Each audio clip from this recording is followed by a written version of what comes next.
All right. Hello, everybody. Welcome to today's webinar. This is one of the many content pieces that we are putting together in the weeks and months ahead as we help the lead generation and performance marketing industry navigate the most recent FCC one-to-one consent changes to the TCPA, otherwise known as the Telephone Consumer Protection Act. We believe the content that we put together will help you decode these changes with more confidence and a focus on compliance. So the topic for today's webinar is TCPA Update Readiness, a step-by-step checklist for publishers. So before we get things started, we're going to go through a couple of housekeeping items here. First of all, in our webinar platform, there is a chat icon and a question icon. We do encourage you to ask questions throughout the presentation. We do have somebody who's regularly reviewing the chat comments for interactions from customers. And we will leave time at the end of this webinar to respond to questions, but we will also do our best to keep our eyes and provide responses throughout. At the end of the webinar, we do have a brief 2-minute survey that will pop up on your screen once we end it. We do want to gather your feedback in regards to our topics as well as future episodes. We do read them and we do consider them. And then lastly here, the recording of this webinar will be emailed out tomorrow morning for everybody to share. Okay. So let's move into introduction. So my name is Michael Peranto. I'm the GM of Financial Services here at ActiveProspect. I've got over 13 years of lead management experience. I've worked on CRM platforms, contact center platforms, lead marketing platforms. Previous work experience included Cardinal Financial Company and Limited Partnership, Fairway Independent Mortgage Corporation, as well as working with CRM companies like Velocify and Shape Software. All right. So Katie, you want to go ahead and give an introduction about yourself, and then we'll move it over to Jennifer. Yeah, definitely. Thanks, Michael. I'm Katie Clark. I'm the Director of Product here at ActiveProspect. I've been here for 5 years, and so anything product related, I'm your lady. And Jennifer Gregory, I'm in the client success area, team lead.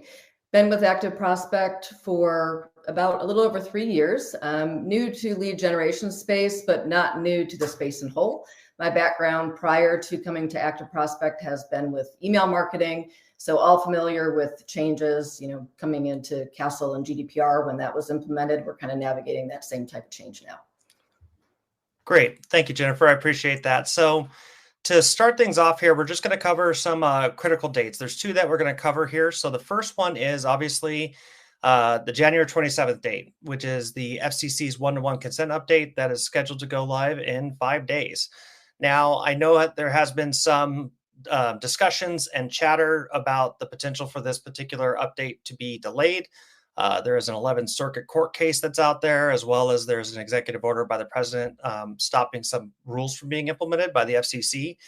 At this time, there is currently not a delay for the FCC one-to-one consent update. So you should be planning accordingly for that.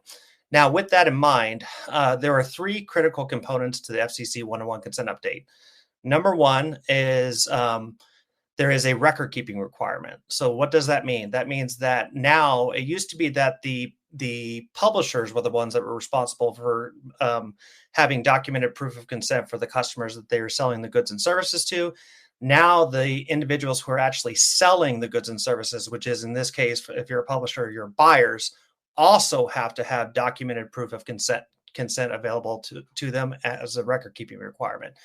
There is a logical and topical update.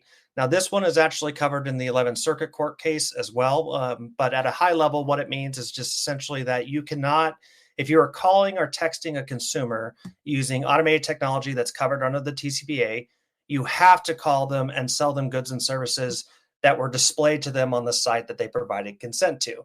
So a really easy explanation to this is if a consumer goes online, they fill out a form for auto insurance, you can't call them and text them for windows. You can't call them and text them to sell them a home or anything of that nature.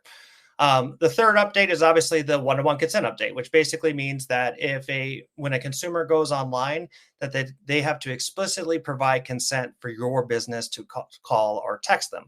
There's many different formats that can be done in. We're going to talk about checkboxes, exclusive leads a little bit later on in this webinar, but the spirit of the rule is essentially that consumers now have to provide their consent to each individual business that is going to be calling or texting them. The next date that's important is the Universal Consent Revocation Update. Now, this one is actually hitting April 11th of 2025 this year. Now, basically what it says is that if a consumer opts out of a call or a text message, that they have to be opted out of all calls or all text messages. And this also has a part component to it that includes any reasonable means. So what does that mean? So if a consumer replies to a text message in a word or a phrase that can be determined to be an opt-out within the courts, then you then have to opt them out of both calls and text messages. I do encourage you to read the documentation that's available online related to the Universal Consent Revocation Update. There's a lot of impacts to businesses. I have posted about this on LinkedIn myself, and I do recommend that you take a good hard look at that. All right, so start things off here. We got our first poll question. You're going to see that in the poll section down there below. I'm going to give you just a little bit of time to answer it. And the poll question says, how far along are you in adapting your forms to obtain consent in a one-to-one consent manner? The first option is we are live now with one-to-one consent. The second option is we are doing testing and ready to launch on January 27th. The third one is we are still testing and may not be ready by January 27th. And the fourth one is I believe that the one-to-one consent update will be delayed. All right, we're going to give you 3 more seconds here. 3, 2, 1. And let's go ahead and see these results. Okay. Yeah, so the results here are pretty much in alignment with what I would anticipate here and things that we've actually heard here at ActiveProspect ourselves. So if you can see it, you can actually see the live results after you vote. We've got about 40% of our publishers that are currently live with one-to-one consent. That's very good. The second one, we are done testing and they're ready to launch on the 27th. We have heard of some publishers that are waiting exactly to the 27th date to do their launch. We have the third option with 18%, where we still have some publishers that are still testing. They're not necessarily sure if they're going to be ready. And then the fourth one, 9%, that they believe that the one-to-one consent update will be delayed. So not too many surprises there. This is about what we would have expected as we get close in proximity to that January 27th date. And depending on how the courts rule, as well as the FCC, if they end up delaying it, that may push it out a couple months later. All right. So let's go through the different discussion topics for today's webinar. The first one that we're going to cover is communicating with advertisers.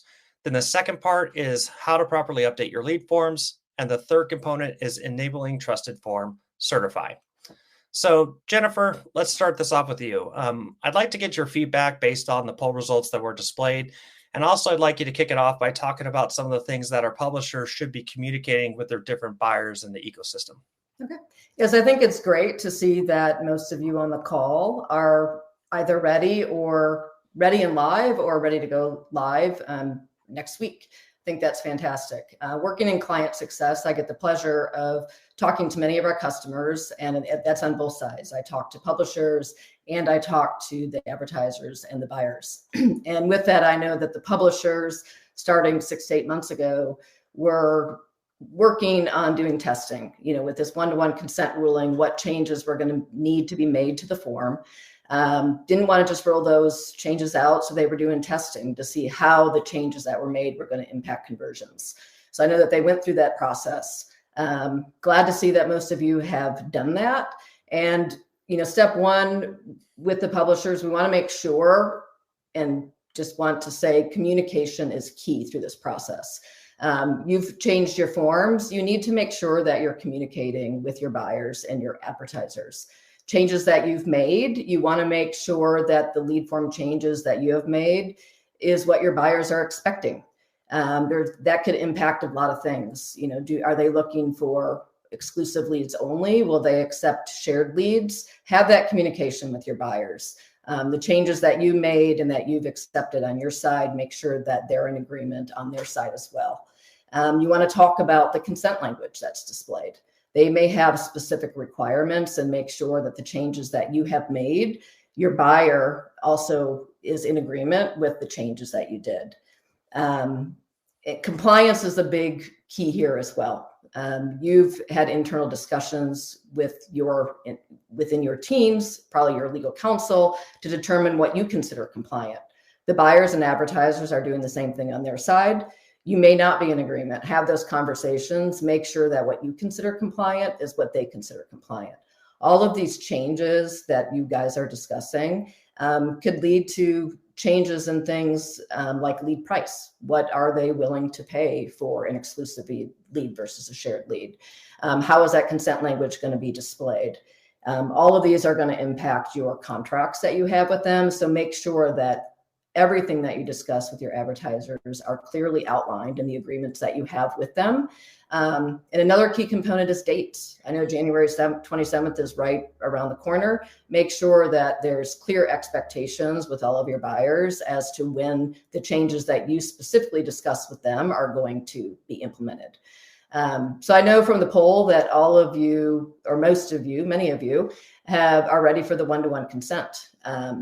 Not only changing your lead form, that's step one.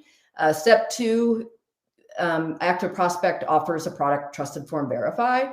Spoke to several publishers recently and asked them, we have this product TrustedForm Verify. Have you heard about it? Have your buyers been reaching out asking you to implement consent tagging? Some have said, yep, I'm ready to go. I have the consent tags ready. I'm working with my buyers and we're moving forward. But I have had conversations with some publishers that really haven't heard from their buyers on the consent tagging. So consent tagging is a second step that you will want to implement along with any changes that you made to your form. Katie's going to go into more specifics on that one-to-one consent tagging later.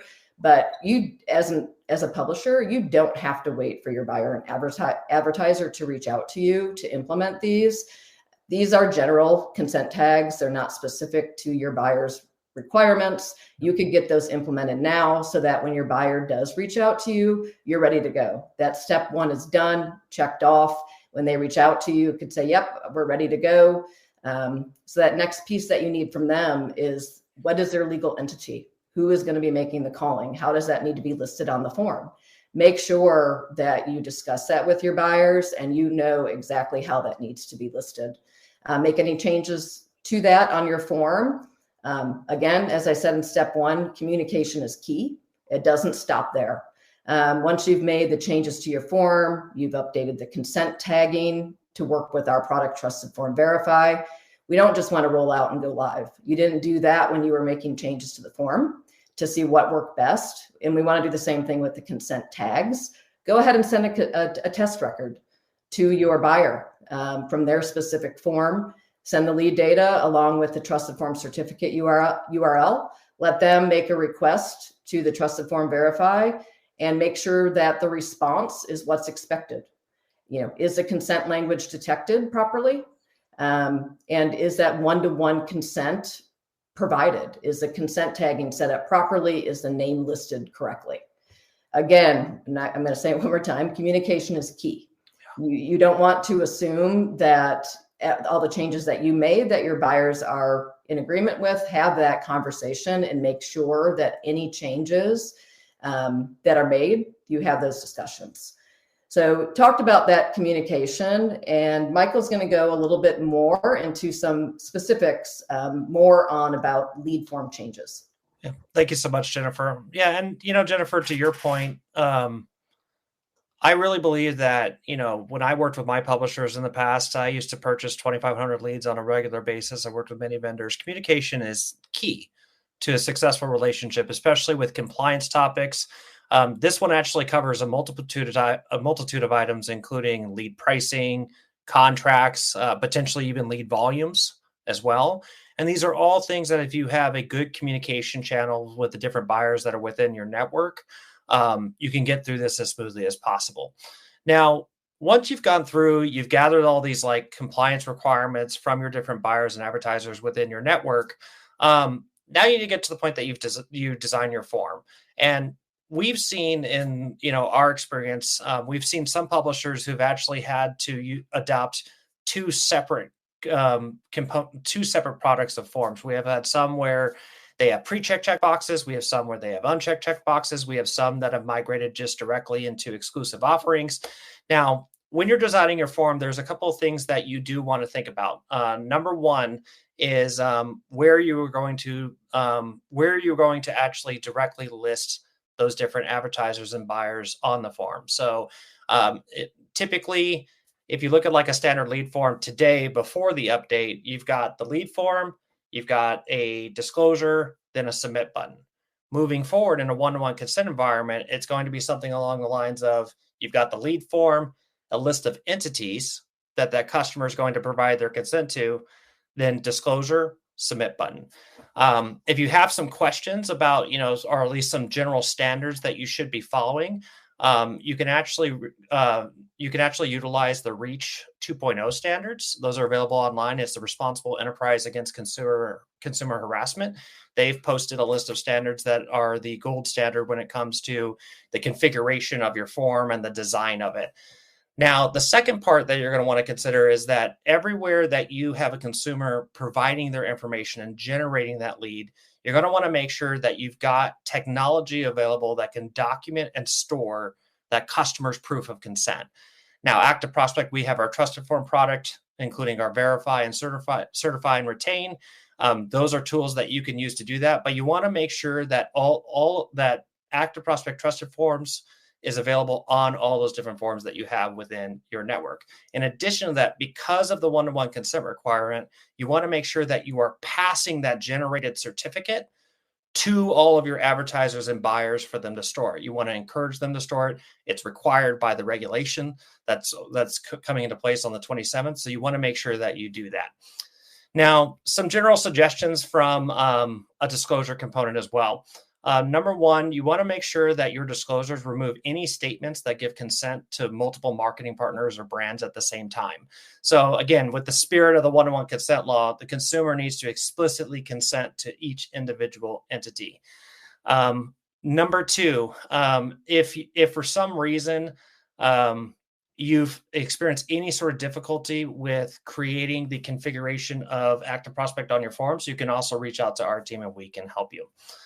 All right, so I talked about those parts. Now, Katie, what are some things that our publishers need to know with our certify and verify products when they're putting it on their form and consumers are interacting with it?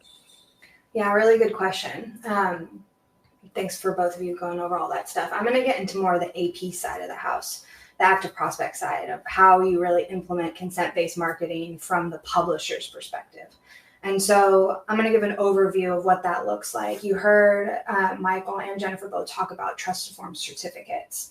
And so the certified product, the TrustedForm certified product, is where the consent tagging, which is what you need to do as a publisher, lives. It's in that product. And so certify is where you take the TrustedForm script, you put the script on your web forms, and it starts to generate that certificate. That certificate is what's going to allow your buyers, your lead buyers, or the advertisers to retain what happened on that form. So that's that proof of what really went on. And that's the current interaction, right? Certify for publishers, and then your buyers go and retain that certificate. With this one-to-one consent check, you kind of go one layer deeper, where within certify as a publisher, you go in and you are going to do consent tagging. So most of what I'm going to talk about is around tagging that consent. And so that is part of the certified product. On the other side of it, your advertisers or the buyers are going to need to basically say, is the stuff that I need on that certificate there or not? I need to verify that one-to-one consent was obtained. And so you have your certificate with your consent tags, and then on the buyer side, they're going to be checking and verifying that what they need there is there, and they're going to get a success or a failure. And so the thing that I want you to focus on is that consent tagging piece. So as a publisher, A, you need certify because you need to be generating those certificates. So that's the first step. So if you already have certify, great, first step's done. If you don't, we're going to send a link in the chat where you can sign up for a free ActiveProspect account and get access automatically to certify. So that first step is going to be super easy for you if you aren't generating certs.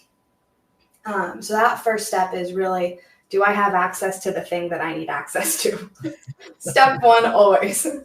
Step two, you're going to go into the TrustedForm application and you're going to say, I'm ready to do consent tagging. And so that's just a simple checkbox. There's a bunch of instructions in there too. So you do your checkbox. I have certify. I'm ready to do consent tagging. Okay. Foundation is set. Here we go. Your next step, you're going to go and you're going to verify your domains. That's basically just taking ownership of those domains where the certs are being generated. in the ActiveProspect system. So you go and you verify your ownership of those. Now we're really ready. Okay, so a few things that I want to just like recap that I just said is this is a free product offering. So as a publisher, this isn't going to cost you anything. You need to go and you got to get your consent tagging set up. And like Jennifer was saying, you could do that before your buyers have even sent over their requirements. This is something you can do now for free and get ready and be prepared in this world. So that's just something I want you to take away. It's free. Link in the chat if you need it. Next thing. So consent tagging, and most of TrustedForm is setting up the script and doing the consent tagging, is generally done by a developer. And so the next link that we're going to be posting are the developer docs. And so everything that we're going to talk about, if you're like, whoa, that was a lot, Katie, I'm not sure exactly, I missed something, can I go back? It's all in the technical documentation. And so that's in the developer documents. So once you've got certified, you've enabled, you're like, yep, I'm ready to do consent tagging. You've verified your domains, you can send your docs over to your dev and get them acquainted with it. And then you'd be really ready to go. That's all your foundational work before you start your consent tagging. Yeah, and Katie, what are the parts of the form that need to be tagged in order to verify consent is given in a one-to-one manner? Can you talk a little bit more about that? Yeah, absolutely. And so the way that I think about consent tagging is you're telling TrustedForm where to look. So if a buyer or an advertiser needs to go and verify that something happened on a form, TrustedForm needs to know exactly where to look. And so there's 4 different pieces of the form that you're going to want to go in and do consent tagging for. The first one is the offer, which is what you're seeing on the screen right now. And so this is where you completely capture the area where consent and any of the requirements around consent is given. So you're really grouping the offer together. So you're saying TrustedForm, this is where I want you to look in general for this offer. And this could be the entire form. This could be part of the page, but it's really identifying that specific offer. So that's the first part of consent tagging. And you can see here in the offer page, we have first name, last name, email, phone. You can see the check boxes, the advertiser names, consent language, a submit button. It's really everything. So you're really capturing that overall offer. And then we get into the different elements of that page. And so the second thing you'll need to tag is the consent language. And so we're all very used to talking about consent language, but the consent language is that text that describes everything that the consumer is consenting to, right? And so you'll go through and you'll tag your consent language within that offer. The third thing you need to tag is the submit button. We're all familiar with submit buttons, but you got to tag it. We got to know that CTA or that call to action that is really required to convert that consumer to a lead. So it's really that button that does that action, whatever that is. So that's the third thing. And then the fourth thing, we get into the advertiser name. This one you see a bit more in the graphic here because there's a few different options depending on if your form is for shared leads or for exclusive leads. So the first one I'm going to go over, which is method A, described here, is for shared leads with checkboxes, which you see here. And so this is where multiple advertiser names are listed with the associated checkbox. And so if you're thinking, well, I need to make sure that my advertiser, if I'm the buyer or the advertiser, that my name is listed, the tagging on this form is basically going to say this checkbox and this advertiser name are paired together, and this is where I need verify to look. And so basically you're saying, I know the checkbox, I know the name, and I'm grouping them together. So you're basically pairing those two because obviously in this example, there's multiple. And so you got to do those in tandem together to really pair them. So that's that first one that you're seeing here for how I tag advertiser names, which is really who is getting consent to contact. That's what that advertiser name is representing. And so the second way that you would be tagging here is method B in our image. And if it's an exclusive lead or a single advertiser name is listed within the offer, we recommend doing this within the consent language itself. So if you're only listing one, that's how we recommend implementing this tag and those updates to your form. And this is really telling TrustedForm where in the consent language is the advertiser name. And really that advertiser name was that fourth bucket of stuff we needed to tag. And so just to recap, because that might have been many words in many different forms that could have been unfamiliar. You're basically going through each form and you're saying, I, as a publisher, need to tag consent. I need to tell TrustedForm where to look on this page. There's four main elements that I need to tag. The offer, completely capturing everything that is grouped within that offer. The consent language, which was number 2, all the text that a consumer is consenting to. Number 3 was the submit button, whatever CTA is converting that consumer to a lead. And then the advertiser name, which had different methods of tagging based on if it was exclusive or shared. That's the overview of tagging. And you know what, Katie, it's what I think is important for our audience to understand is that you can actually implement the tagging at any point in time, meaning that Totally. you can do this now. And so that way, if some of your buyers or advertisers come to you and they want to utilize and validate that their name was listed properly within their forms, you can get ahead of the game. And really, you should. So if you haven't currently done the tagging, I recommend that you get that done because you are going to get customers and buyers and advertisers that are going to request this change. In addition to that, that also makes you look good. You are staying ahead of these upcoming compliance changes to the TCPA, and you're being transparent about how their name is advertised on your form, what disclosure language that you're providing to them. And this is really something that you should do as a publisher to be a good partner to your various advertisers. All right. Katie, one thing that I'd like to cover on this one, you covered a lot, and I appreciate you going through that thorough overview.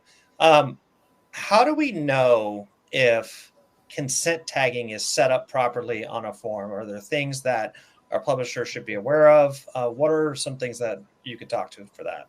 Yeah, definitely. So as a publisher participating in consent-based marketing in this way, you've set everything up. You're like, okay, I went through this form. I did all my tagging. I followed the dev docs. I'm ready to send a test lead to my buyer to see if it's going to work for them. So at the beginning, I talked about this is really there's 2 parties involved in the one-to-one consent verification.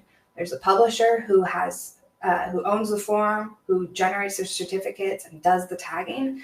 And then there's the advertiser buyer who's basically going to call that form and make sure, or call that cert and make sure that 2 things really, if you're the verifying one-to-one consent. Was my company name listed properly? And did the consumer consent for me to contact them? Those are the 2 things as a buyer or somebody who's really contacting the lead, right? Advertiser or a buyer, depending on how you're going to be using that terminology. Those are the 2 things that they're checking for.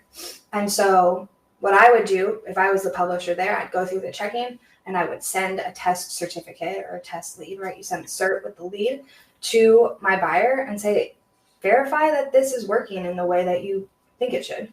I'm using the word verify, but it makes sense here, right? You're verifying that verify is working. And so you would ask them to run the test call to verify and see if they get a successful response or not. And they should be checking for those 2 things. If you or your company is contacting those consumers directly or those leads directly, and you're also using verify, right? So you're on both sides, you're generating and you're contacting. You could do that test yourself. And that could be an easy way to start if you're doing both selling and contacting yourself. And what's interesting, Katie, I'm glad that you mentioned, we have several publishers in our audience that, they're calling and texting consumers on their side, as well as they are generating leads and transferring them over to different advertisers and buyers. And, we have actually seen, publishers as well as buyers who utilize the Verify product on their owned and operated landing pages. So all their first party landing pages, they use it for disclosure management. They want to make sure that the disclosures are being presented across all the pages that are available within their ecosystem are properly listed and match their requirements before they actually pass them on to the advertiser or the buyer. So that was a really good call out. I'm glad you put that on there. All right, so we've got our next poll question here. Have you implemented the consent tagging for TrustedForm Certify? All right, and the answers that are available is yes, I am ready for my buyers to verify one-to-one consent. The second one is no. First, I need to sign up for Certify and start generating certificates. The third option is no, but is on my to-do list. And the fourth one is no, but I would like to get additional information about ActiveProspect's products and solutions. I'm going to give you just a few more seconds here to fill out the poll. It is interactive. 3, 2, 1, and we're going to go ahead and see it. Look at that. Okay. Wow. All right. So this is actually this is a little bit more surprising than or at least not what I anticipated. I know, Katie, you probably have some thoughts on this too, but we see there's a decent amount of people who've already implemented the tagging on their sites. There's some in our audience who currently don't even use Certify to start generating certificates. Again, that is a free product. We recommend you go sign up and start passing on these certificates to your advertisers. If this is on your to-do list, I would recommend that you start this process within, you've got 5 days until the 27th. At this time, the one-to-one consent update is going through. So if you are a publisher, I would recommend getting those taggings in place. And then the last one, for those of you who answered that you're interested in additional information about our products and solutions, we will go ahead and reach out to you in regards to that. Yeah. I could give some next steps for each of these buckets if that would be helpful. That would be helpful. That would be great. Yeah, awesome. So the first one, so there's 36% of the audience is yes, I am ready for my buyers to verify one-to-one consent is obtained. Also, congratulations to you. Thank you for going through the consent process. I hope that what I said made total sense. So your next step is working with your buyers and doing that test. If you haven't run a test of the verify calls with them. If you're totally ready to go and your buyers are yep, that worked and we're set, kudos. That second bucket, no, first I need to sign up for Certify and start generating certs. That first link that we sent, we could post it again, is going to get you a free account. So you can sign up for ActiveProspect. You'll get access to Certify automatically, like I said, and Certify is free. So you'll go and you'll grab the script, and that's where you're going to start. And then that checklist that we also sent is going to take you from signing up all the way through everything we talked about through everybody in that first bucket. But no is on my to-do list. I hope I helped with what you need to do on your to-do list and made it maybe less daunting of a task if it was something that was daunting. And then no, you want more information, we will reach out to that cohort as well and get you some more info. Thanks, Katie. I appreciate you going through that even in some additional detail. For our audience, sometimes this can be overwhelming, especially if this is the first time you're actually talking about TrustedForm. We do have people who are not ActiveProspect customers that are available. One of the things that I think is helpful is that we do have really, really good documentation. So once you go through and you register for our products, anybody who is a capable web developer can usually implement this in a very, very, very small period of time on their various forms. So don't be intimidated by this. This is something that's very natural. And, we do encourage you to get ready for that. Yeah, I guess something else that I didn't say, if you go through the process of tagging and you're having issues, you can always reach out to our support team and we'll be happy to help you. Yep, and that's a good call out too, because we do have our support team that's available to you. That you can submit a ticket to us, go through our chat channel, etc., and from there you can reach out to our team and we can help you with anything that any questions that you may have with this process. All right, so let's move into some questions here. Actually, quite a bit of questions on this particular webinar. So The first one, we had a question for when will enforcement begin? So I'm going to assume this is related to the one-to-one consent. And, as we talked about earlier in this webinar, the enforcement of the TCPA for the one-to-one consent update is effective January 27th, which is 5 days away. At this time, there is currently not an official delay to that rule change. So you have to anticipate that rule will be enacted and that you need to comply with this change. In addition to that, if for some reason the FCC's one-to-one consent rule were to be delayed, let's say it was 2 months, 3 months, 6 months, etc., there are still components of the TCPA that are live today. So it's not postponing and blocking the TCPA from being available within the legal ecosystem. The TCPA still exists. Those class action lawsuits that cost millions and millions of dollars in damages will still happen like they happen today. But if there is a delay of some sort, it'll be specific to the one-to-one consent update, and that could be 2 months, 3 months, 6 months, etc. But until you hear something official from the FCC and they say, "Hey, we are not doing this," for whatever reason, or if there's a court case that rules it unconstitutional, you need to comply with this. And I would highly recommend it. You don't want to play games with the TCPA. If you were to get a class action lawsuit, damages can be in millions of dollars. And I've seen it for small businesses, mid-market, and enterprise. All right. We got another. I can go take ahead. one here. Yeah. So there was a question that came in. Is verify synonymous with certify? And the answer is no. They are different things. And I want to make sure that is something that you also take away from this. Certify, you can think certify is for lead generators. Certify is a product that generates the TrustedForm certificate. You put the script, the TrustedForm certified script on your web forms, and it generates the TrustedForm certificate. That is what Certify does. Consent tagging is a feature of Certify. Certify, publishers, lead generators, free. The other side of it is Verify. Verify is, it works in tandem, just like retaining certificates, and I can explain that too. But Verify is a product for anyone who is contacting the consumer. So you are verifying what is in the consent language. And so it's a call, and it's a paid offering. And so that is really for the advertiser buyer. So Verify works with Certify, but they're very separate things, and their use cases are different. So Certify, you can think lead generator, generate certificates. Verify is verifying one-to-one consent on those certificates. And Katie, could you real quick just talk about what retain is and the difference between certify versus retain? Because I think that is important for if our audience is new to our products and features to understand that difference as well. Yeah.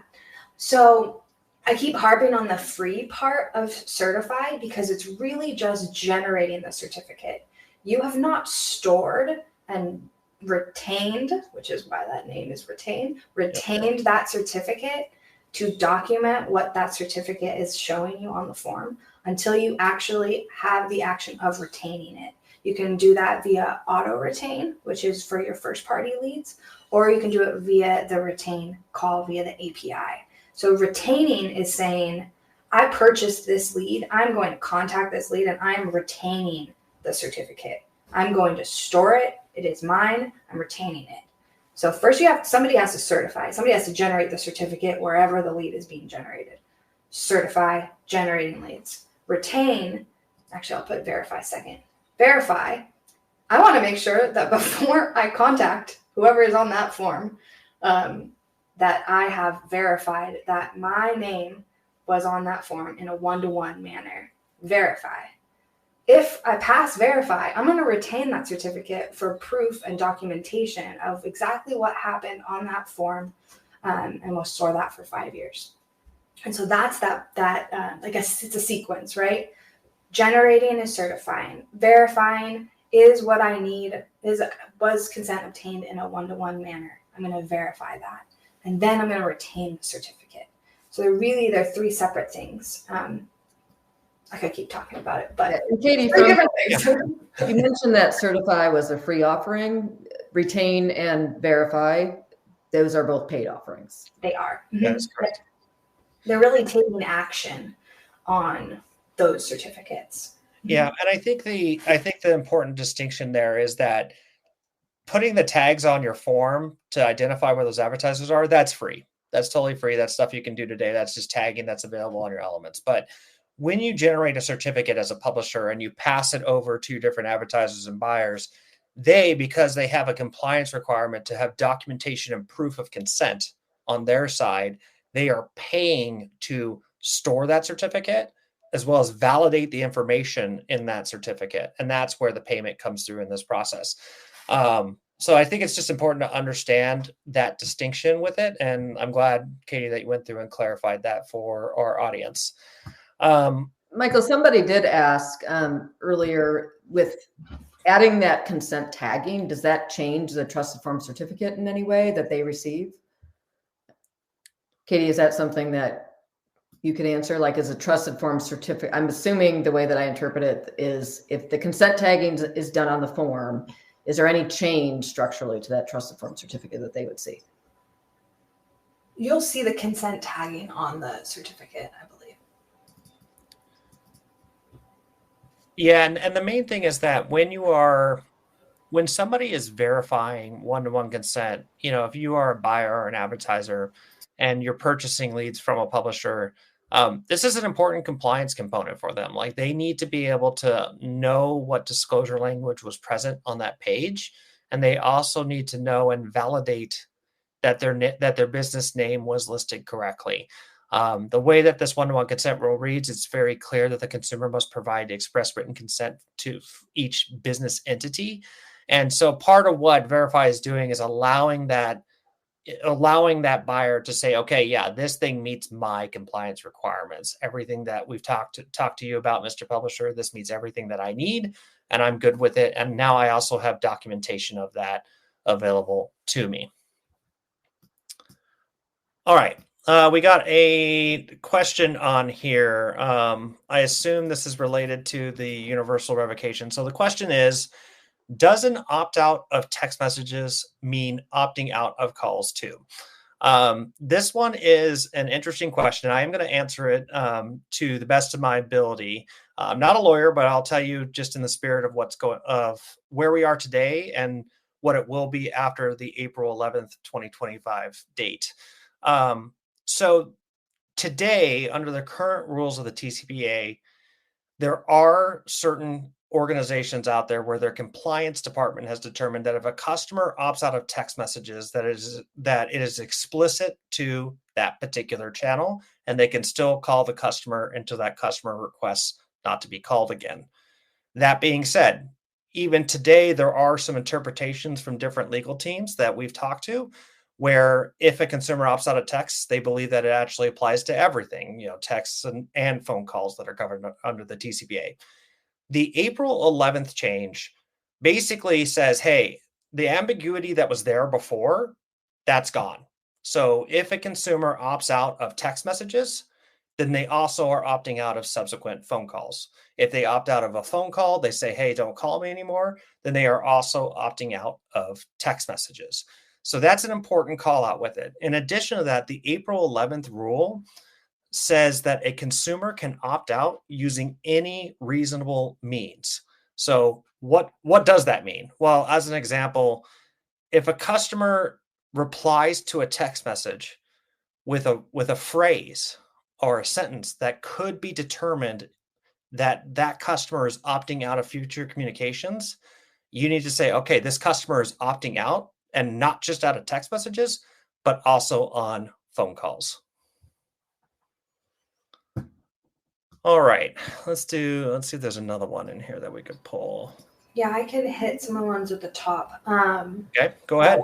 Asking about, so this one is the lead buyer typically pays for the retain portion, even in this new one-to-one consent environment, correct? And so the question is really, thank you for putting that up on the screen. It's really around like who's paying for the retain. And in this specific example, yes, the lead buyer, or really the advertiser, whoever's contacting and needs proof of consent, is the person doing the verify and the retain call, and they are the one who is paying for those. Yeah.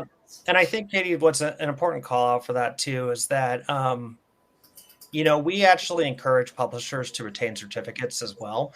Part of the reason for that is depending on how your contracts are designed, there could be an indemnification clause. And you want to make sure that if consumers are going through your page, if for some reason they generate, a TCPA complaint against an advertiser or yourself, that it's a lot easier if you actually have access to that certificate yourself as well. And so we actually do recommend that both publishers and advertisers do it. But for the most part, typically the advertisers are the ones that, or your buyers are the ones that are retaining those certificates. I recommend, look, if you're calling or texting leads, there are some publishers out there that are doing it. You absolutely will want that because you are covered under the TCPA. But I also recommend, look, if there's some sort of a legal dispute, you may not necessarily want to lean on the advertiser to provide that certificate, because I've also seen situations where advertisers have gone out of business and TCPA complaints can come through and you need that certificate. So just keep that in mind. Yeah. And there was a couple questions about, does consent tagging change the certificate? And there's no major changes to the certificate either. And the only thing that would change is when you're tagging the consent language, it is going to show in the consent language detected section of the certificate. So you get more information on your cert, but it doesn't change anything structurally that you would need to be worried about downstream impacts of. Yeah. We did have a good question here. We actually get this question a lot, but I want to just make sure that we cover it because it is important for our audience. How do the panelists foresee the impact of these TCPA updates on the overall lead generation ecosystem, particularly in terms of lead quality and value? So I'll go ahead and answer that one. So, today, the way that, we'll talk about shared leads, exclusive leads, those are pretty much staying the same for the most part, but shared leads today, the way that they are generated is a consumer goes through a form, and then in the disclosure that's below the form, it actually it'll say something along the lines like, by clicking on submit below, you're providing express written consent for this list of advertisers to contact you. And it's usually a hyperlink that when you click on it, it lists like several thousand different advertisers that they could call you. That, for better or for worse, has led to a lot of confusion for customers. It's opened some consumers up for fraud, and it's also caused quite a bit of headaches for different brands when it comes to their reputation. The FCC rule update that's hitting January 27th is really meant to provide that consumer the right to give their consent to be contacted. So through this process, if the consumer's going online, they're filling out a form, they're actually seeing the different brands that they're giving that consent for them to call or text to. You would imagine that when they receive that call or text from those different brands or advertisers that are within your network, that they are expecting that call. So you would assume that naturally that your lead quality would go up, meaning that you would have a higher contact rate, which should mean that you'd have a higher conversion rate. But that being said, because a consumer can provide their consent to be contacted by these various advertisers or brands that are within your ecosystem, the volume may drop. So there may be fewer leads available within that ecosystem. And that could also mean that the pricing of those leads may become more expensive. Now, I've told everybody who I've worked with is that, look, if you have an open communication channel with your various partners, your publishers, et cetera, you want these things should not be a surprise, especially if you've been going through and you've been testing into these different formats of your forms. You already have a general idea as a publisher as to what your relative conversion rate is going to be and how many leads that you're going to be generating. So I would recommend that you communicate with your different advertisers on this. If you are expecting a drop in lead volume and overall, if there's going to be that change in price, communicate it to the different advertisers in your network. And then from there, set key dates for them. I would put these deadlines saying, hey, we're implementing our form. 2 or 3 weeks after, we're going to have some discussions about volumes and pricing, whatever that may be, and just keep that open with your different advertisers in your network. So that's my take on it. And I think that's going to help everybody in our audience. Okay. We got time for one more question. Let's see here. So Jennifer, I've got one for you. So how important is it to document all your domains with an AP or TF? Can buyers see these domains? As a lead publisher, verifying your domains lets us know that you have ownership of those domains. It gives you, as you're setting up new forms on that page, allows you to view certificates without having to retain that certificate in your account, so you can test and make sure that things are set up properly. Yep. As far as can the buyers see your list of registered domains that you have? No, that's within your account. Yep. You go in and you verify ownership of that domain. Once you verify ownership, nobody else can verify the ownership, and that is only accessible by you within your account. Great. Thank you for that, Jennifer. I appreciate it. All right. So we do have we're going to be wrapping up here in a second. We do have a final poll question here. And this one is, do you want to talk to ActiveProspect's product about your experience with one-to-one consent? We do offer the ability to participate in a research interview. You're going to see the poll question and the offerings that are there. Just give you a few seconds here. As well as Katie's going to go ahead. We're going to have a form put into the chat that you can use to sign up to be a part of our research process. Again, we as a company, we want to hear from you. And, the best type of feedback we can receive is from the people in our audience. Katie, do you want to talk about that for a minute? Or? Yeah, I think you covered it, really. We're doing some research to just understand how this process for going through one-to-one consent really went for you, specifically on the seller side, but we're conducting research around that. And so if you want to talk to me and the rest of the product team, we would love to hear from you. So you could fill out this brief little survey, and it's going to ask you a few questions, and we'd be reaching out if you're the right fit for what we're looking for. Awesome. And what I like to see here, I was actually looking at the poll results. Katie, you guys might be a little busy. You got 72 who want to talk about this with you. So that's, first of all, very excited to see that. Love that kind of feedback from our audience. And, again, we'll review those. Please fill out that form there that's available in the chat. And we will proceed, to review your submissions. All right. So Jennifer and Katie, thank you so much for joining here today. I really think that you provided a lot of valuable content to our audience. Our audience, thank you again for joining the ActiveProspect webinar series, and we'll see you guys on our next episode.